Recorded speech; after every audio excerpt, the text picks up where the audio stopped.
so pop. This is a TV show, so pop. Yeah, hey, number 4, so pop Kids. So Pop Kids.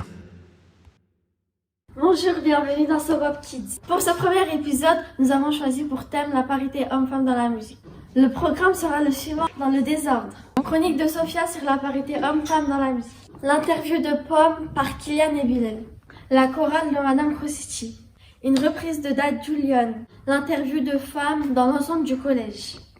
Les sessions de So Pop Kids avec Sabrina.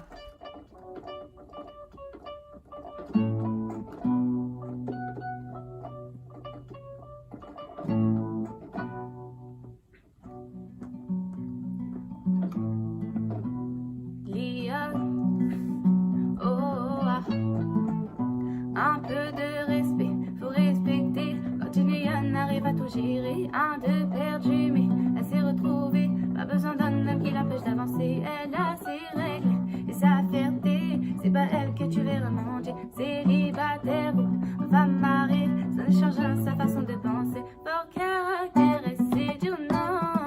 Non, non, non, non. Elle dit jamais son dernier mot. Non, non, non, non. Et tu peux lire sur ses paupières, déterminée. Elle agit, elle ne parle pas, bien affamée. Si tu lui donnes la misère du monde, elle va tout assumer. Si tu lui donnes la richesse d'un homme, elle va tout assumer. Elle mettra toujours sa famille d'abord, elle va tout assumer. Le genre de femme qui a chaque problème qui s'en sort, elle va tout assumer. À Lyon, Alia, Gourmalia,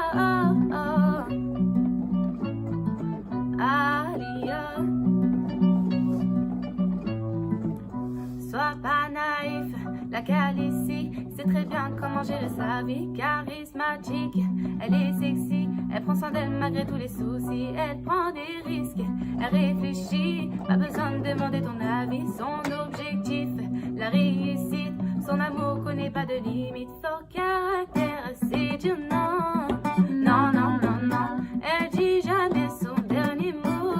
Non, non, non, non, et tu peux lire sur ses paupières, déterminée. Elle agit, elle ne parle pas, bien affamée. Si tu lui donnes la misère du monde, elle va tout assumer. Si tu lui donnes la richesse d'un homme, elle va tout assumer. Elle mettra toujours sa famille d'abord, elle va tout assumer. Le genre de femme qui a chaque problème s'en sort, elle va tout assumer. À Lyon, à Lyon, Gourmalia, à Lyon, elle veut tout assumer, tout assumer, tout assumer, assumer. Et toutes les fois où elle aurait pu tomber, elle a jamais pensé qu'elle pouvait pas y arriver.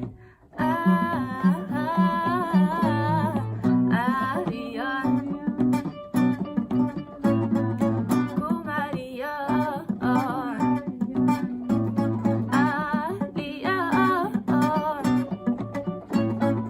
tout assumer, tout assumer, elle veut tout assumer, assumer. Oh, ah. C'était... Waouh, c'était cool. Ouais, c'était Yes. Lyon, une cover de Dadju. Par Sabrina. Salut Pomme, Salut. je voudrais savoir comment tu définis ton style de musique. Alors souvent je dis aux gens que c'est de la chanson française, comme ça c'est assez large et du coup j'ai pas besoin de donner trop de détails et les gens se font leur propre avis. J'aime bien. Pourquoi as-tu choisi ce style de musique? Franchement j'ai pas choisi en vrai, j'ai juste composé des chansons et naturellement ça s'est fait comme ça. C'est de la musique hyper acoustique mais c'est pas vraiment un choix. Sinon, j'aurais choisi d'être une rappeuse, je pense. Bonjour Pomme, pourquoi parles-tu autant de tes vécus dans tes chansons? En vrai, parce que c'est le seul truc que je connais vraiment et c'est le truc pour moi le plus naturel à aborder parce que c'est les choses qui me touchent directement, que je vis et du coup c'est facile pour moi d'écrire sur les choses que je vis. Après, des fois j'écris un peu sur d'autres situations, mais c'est plus des jeux de rôle, du coup je me mets plus dans la peau d'autres gens, mais c'est plus difficile je trouve. J'aimerais savoir pourquoi tu choisis Pomme comme nom d'artiste. Mais tout simplement parce que je m'appelle Claire Pommet, de mon nom de famille. Et du coup, quand j'étais au collège, mes amis ils m'appelaient Pomme ou Pomme Pote. Et du coup, quand j'ai eu à choisir mon nom, je trouvais ça pratique et je trouvais que ça me correspondait bien. Comment et pourquoi es-tu engagée dans l'égalité femmes et hommes? Je trouve que c'est un des sujets essentiels dont on peut pas. Je vois pas trop comment faire autrement que de m'intéresser à ça. Après, entre s'intéresser et s'engager, il y a une différence. Moi, j'essaie déjà de m'intéresser, de lire, de comprendre et tout, de comprendre le problème. Et après, s'engager, c'est plus concret. Et je sais pas si je peux vraiment dire que je m'engage parce que malheureusement, j'arrive pas forcément à avoir le temps de faire des actions concrètes pour l'égalité homme-femme, mais en tout cas je trouve que c'est un sujet comme l'écologie par exemple qui est hyper urgent et dont on est obligé de tenir compte, sinon c'est comme si on ignorait quelque chose de très important selon moi. Je voudrais savoir que penses-tu de l'égalité femmes-hommes dans le milieu de la musique? Je trouve qu'il n'y a pas beaucoup de femmes qui ont des postes importants. Par exemple, dans les labels, il n'y a pas beaucoup de patronnes et pas beaucoup de directrices artistiques. Donc c'est un peu les gens qui décident et qui ont le plus de pouvoir et il y a quasiment que des hommes dans ces postes-là. Le label, c'est la maison de disques, donc c'est comme l'entreprise qui fabrique les disques en gros. Et donc avec tout ce que ça englobe, donc enregistrer, faire la promotion du disque, aller dans des magazines, à la télé, le mettre dans des magasins. En gros, les labels, ils font ça. Et du coup, dans les labels, il y a des gens qui ont plus de pouvoir que d'autres, comme les patrons et les directeurs artistiques qui décident un peu de la direction artistique, donc un peu du contenu des albums, des visuels et tout, et c'est tout le temps des garçons, ce qui est un peu dommage parce que du coup ça déséquilibre un peu, selon moi, ça déséquilibre un peu toute l'industrie de la musique. Et après il y a aussi pas beaucoup de femmes pas beaucoup de femmes qui arrangent ou qui produisent des disques, donc qui sont dans le studio, qui ont plus le métier d'ingénieur, d'enregistrer la musique, de connaître la technique et tout. Je trouve qu'il n'y a pas beaucoup de lumière qui est mise sur les femmes techniciennes aussi. Est-ce que tu as vécu des remarques, moqueries parce que tu étais une femme?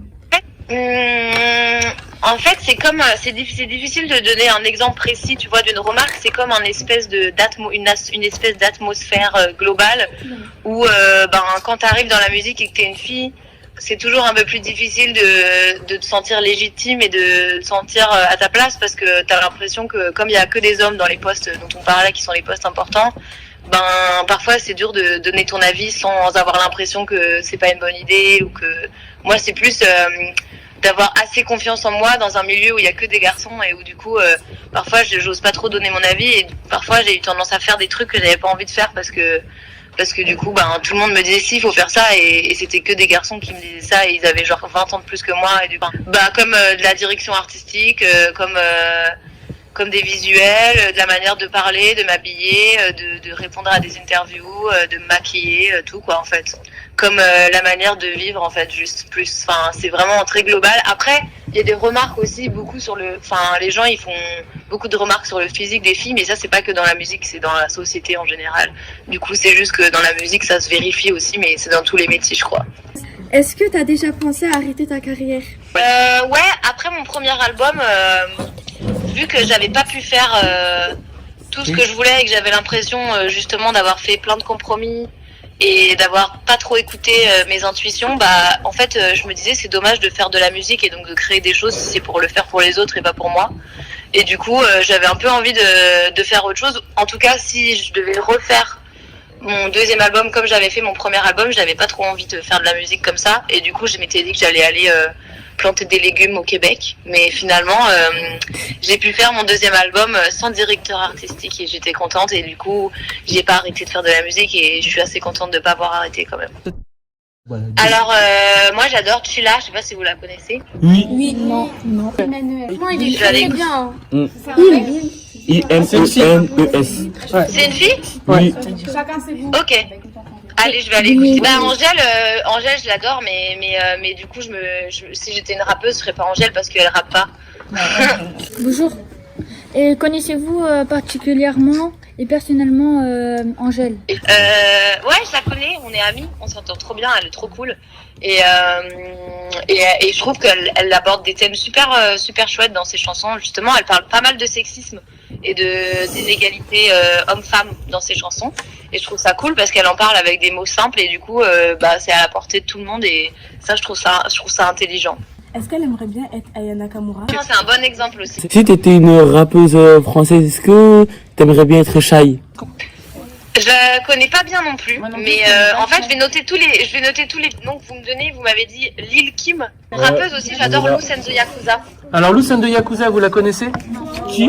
Mais elle est nouvelle. Loose, ah oui, loose. Elle est nouvelle, Loose. Je pense qu'on va te quitter maintenant parce que tu nous as donné du temps et déjà on a beaucoup de chance. Bah non, ça me fait plaisir. Mais savoir, elle est top combien dans les ventes là